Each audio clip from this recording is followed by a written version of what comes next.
প্রথম দফার ভোট গ্রহণ মিটতে না মিটতেই রাজনৈতিক অশান্তিতে উত্তপ্ত হয়ে উঠল বীরভূমের সাঁইথিয়া। ভোট পরবর্তী হিংসার জেরে বৃহস্পতিবার রাতে ব্যাপক উত্তেজনা ছড়ায় সাঁইথিয়া পৌরসভার 16 নম্বর ওয়ার্ডের বেহুলাপাড়া এলাকায়। বিজেপির এক পোলিং এজেন্টকে মারধরের অভিযোগ উঠেছে তৃণমূলের বিরুদ্ধে, যা ঘিরে এলাকায় চরম উত্তেজনা বিরাজ করছে। বিজেপির অভিযোগ, 131 নম্বর বুথে তাদের এক পোলিং এজেন্ট হিসেবে কাজ করেছিলেন জনৈক ওই ব্যক্তি। বৃহস্পতিবার রাতে কাজ সেরে বাড়ি ফেরার পর তৃণমূলের একদল দুষ্কৃতী তার বাড়ি ঘেরাও করে।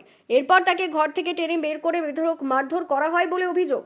গুরুতর আহত অবস্থায় সুমন্ত প্রামাণিক নামের ওই পোলিং এজেন্টকে উদ্ধার করে স্থানীয় হাসপাতালে চিকিৎসার জন্য নিয়ে যাওয়া হয়েছে। পরে আনা হয় সিউড়ি সুপার স্পেশালিটি হাসপাতালে। অন্যদিকে পাল্টা মারধরের অভিযোগ তুলেছে তৃণমূল কংগ্রেসও। শাসক দলের দাবি, তাদের এক কর্মীকেও বিনা প্ররোচনায় আক্রমণ করা হয়েছে।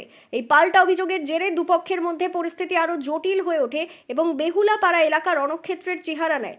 খবর পেয়ে দ্রুত ঘটনাস্থলে পৌঁছায় সাঁইথিয়া থানার বিশাল পুলিশ বাহিনী। পুলিশ গিয়ে উত্তেজিত জনতাকে ছত্রভঙ্গ করে পরিস্থিতি নিয়ন্ত্রণে আনে।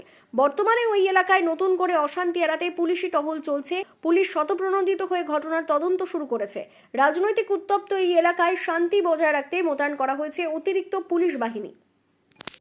ছিল 3 জনা 4 জনা ছিল। তারপরে যখন মানে আরো ওরা 4 জন মিলে যখন আমাকে মারধর শুরু করে, তখন আরো ওরা 200 জনকে ডেকে আমার বাড়ি এমনকি জ্বালানোর চেষ্টা করেছিল। কালকে পরিকল্পনা করেছিল। আমরা ওখানে আমি একাই ছিলাম অন দ্য স্পট। তারপরে আমি যখন ফোন টোন করি তখন আমার কাছে আসে 2-3 জনা আসে। বলুন, থানাতে এখনো অভিযোগ কিছু জানায়নি, তবে করবো। এইখানে রিপোর্টগুলো নিয়ে থানা যাবো। হাসপাতাল নিলাম, আমাকে কাল রাতে রেফার করেছিল। আমি এসছি, সকালবেলাতে এসছি। অবশ্যই জানিয়েছি, আমাদের জেলা সভাপতিকে জানিয়েছি। জেলা সভাপতি সাড়া দিয়েছি।